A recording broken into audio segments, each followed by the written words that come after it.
আমি doctor Arka Samanta, consultant gastroenterologist, Apollo clinic, Sodepur গির্জা। শীতকাল শেষ হচ্ছে, গরমকাল আসছে এবং সেই সঙ্গে আমাদের সবার মধ্যে কিন্তু পেটের রোগের পরিমাণটা বাড়বে।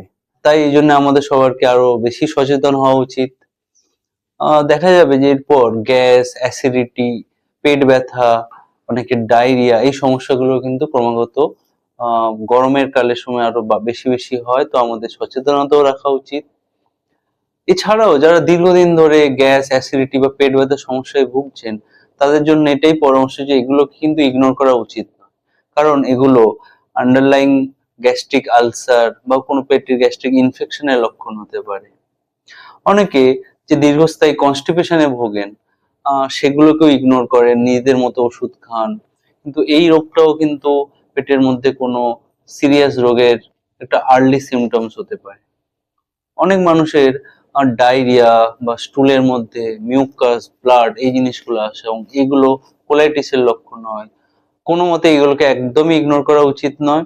যত তাড়াতাড়ি সম্ভব যখন এই প্রবলেমগুলো আপনাদের ট্রাভেল করছে, প্লিজ আপনার নিকটবর্তী গ্যাস্ট্রোএন্টারোলজিস্টের পরামর্শ নিন, যাতে আমরা সঠিক সময়ে সঠিক পরীক্ষার দ্বারা চিকিৎসা করে আপনার চিকিৎসাটা তাড়াতাড়ি শুরু করতে পারি।